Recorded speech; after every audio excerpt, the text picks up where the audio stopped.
गूंगी बहू अंधी सास। एक परिवार में 5 लोग थे।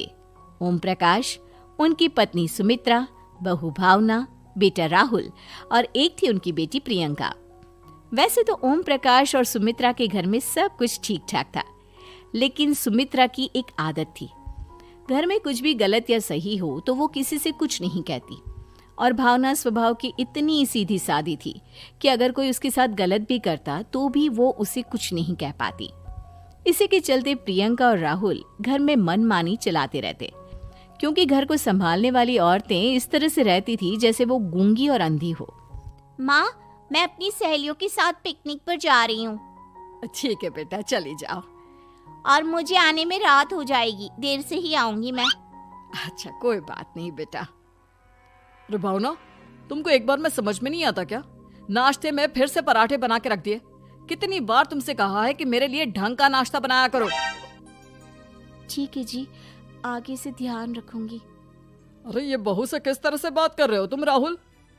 अरे तो और क्या करूं पापा, इसको कही बात एक बार में समझ में ही नहीं आती। सुमित्रा, तुम अपने बेटे को समझाती क्यों नहीं?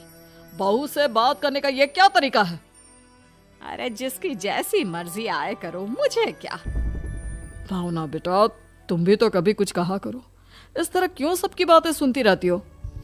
कोई बात नहीं पापा जी, सब ठीक है। रात को काफी देर तक प्रियंका घर नहीं आती और जब वापस लौट कर आती है तो एक लड़की के साथ बाइक पर बैठकर। सुमित्रा और भावना दोनों ही प्रियंका को लड़की के साथ देख लेते हैं। आज तो जोर से डांट पड़ने वाली है, लेकिन मैं डर क्यों रही हूँ? माँ तो सब कुछ देखकर भी अंधी बनी रहती है। और रही बात भाभी की, वो किसी को कुछ नहीं बताने वाली। कहने को भगवान ने आवाज दी है, लेकिन गूंगी है गूंगी। अरे प्रियंका बेटा, इतनी रात को कॉलेज से लौट कर आ रही हो? कहाँ गई थी तुम? पापा, वो सहेली के घर पर थी, पढ़ाई करने के लिए रुक गई थी। अच्छा, ठीक है, जाओ अपने कमरे में जाओ और सो जाओ।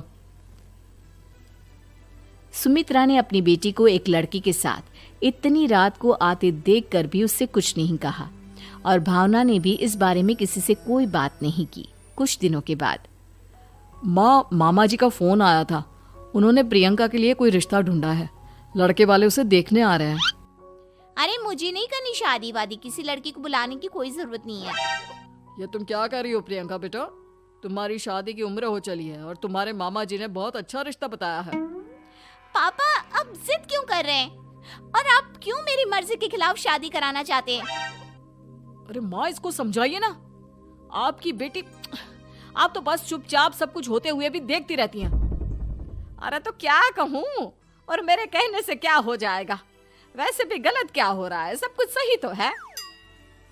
भावना बहू, देखो तो प्रियंका हमारी बात नहीं समझेगी, लेकिन वो तुम्हारी हम उम्र है।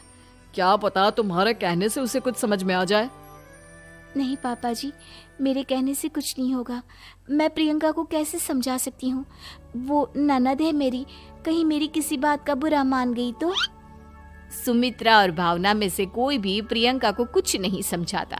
इस बात से राहुल और ओम प्रकाश जी दोनों ही परेशान हो जाते हैं। और फिर जब लड़का प्रियंका को देखने के लिए आता है, मुझे आपकी बेटी बहुत पसंद है, मैं उसके साथ शादी करने के लिए तैयार हूँ। देखो, मुझे तुमसे शादी नहीं करनी, और ये बात जितनी जल्दी समझ में आ जाए अच्छा रहेगा। अरे तो फिर आप लोगों ने मुझे यहाँ बुलाया ही क्यों? माफ कर दो बेटा, वो हमारी बेटी जरा गुस्से में है। हम उसे समझाने की कोशिश करते हैं। हाँ, देखिए आप नाराज मत होइए, वो तो उसने बस ऐसे ही कह दिया होगा। अरे कोई ऐसे ही कुछ कहता है क्या? और ये आपकी पत्नी और माँ, ये दोनों इस तरह चुपचाप क्यों बैठे हैं, जैसे इस घर के मेंबर ही ना हो? आपके घर में सब कुछ ठीक तो है ना? अरे सब कुछ ठीक है बेटा। सुमित्रा, समझाओ ना अपनी बेटी को।